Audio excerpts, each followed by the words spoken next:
Every time we log on, send a text, or open an email, we connect to a vast, invisible grid. But that grid is increasingly fragile, leaving our daily lives exposed to unseen threats. The methods of exploitation are growing sharper by the day. Criminals deploy sophisticated phishing campaigns to quietly siphon our data, and they use brutal tactics like sextortion to trap individuals in highly personal, devastating ways. These operations are incubated in the dark web, a hidden, constantly shifting ecosystem where malicious software and stolen identities are bought and sold. Because this entire criminal landscape operates below our line of sight, everyday citizens are left exposed, largely without the traditional means to defend themselves. To understand why this is so difficult to stop, we can look at the insights of Mr. Ashok Kumar, the former Director General of Police for Uttarakhand and author of the book Cyber Encounter.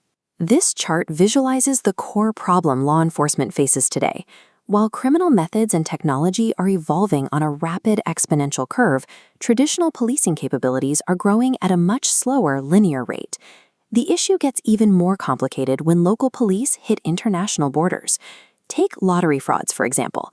Investigators frequently track these highly organized scams back to specific regional origins halfway across the world. When centralized authorities are slowed by the complexities of international law and jurisdictional boundaries, the most immediate defense shifts to the point of contact, the individual user. That localized defense is starting to take shape on the ground. At Graphic-Era Hill University in Dehradun, the 5th Uttarakhand Youth Talk brought this exact issue to the forefront. The event moved past the format of a standard lecture. It functioned as a collaborative platform, pushing students to strategize their own solutions against cyber fraud. Young people are the exact right demographic to lead this charge. They possess a native fluency with modern technology, giving them the baseline skills required to understand and ultimately dismantle these digital threats.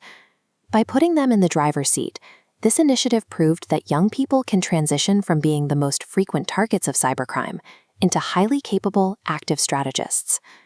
The organizing force behind this mobilization is the Free Smile Foundation. Based in Dehradun and registered under the Society's Registration Act, they have recently expanded their operational footprint from a state-level group to a fully nationwide organization. Internally, the foundation is completely driven by young people. Their team pulls from a wide variety of professional backgrounds and areas of expertise. This youthful, highly diverse composition creates a specific organizational energy. It allows them to effectively reach, communicate with, and mobilize the next generation of citizens. Defending a society against cyber threats is just one piece of their operational logic. They recognize that real societal stability requires tackling several distinct issues simultaneously.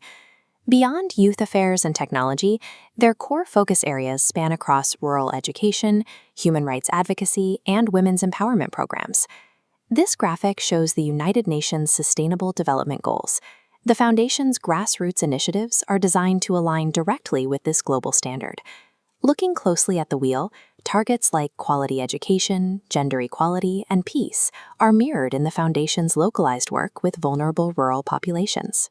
Whether they are hosting seminars to fight dark web exploitation or running programs to promote rural literacy, their methodology is identical. They leverage youth awareness as a primary tool for societal progress. This brings us back to the core objectives stated right in the Foundation's manifesto: to change established social mindsets and daily habits. Lasting security relies on human skepticism and critical thinking, which serve as more adaptable defenses than software alone. Because of the technical knowledge imparted by experts like the former DGP, the students who attended these talks are equipped to analyze the threats they face. They are no longer passive consumers of technology. The Foundation envisions a prosperous, developed nation, and they know that future relies on a generation that clearly understands both the tools and the traps of tomorrow. By arming youth with defensive strategies, the Free Smile Foundation transforms potential targets into an informed frontline for the nation's digital future.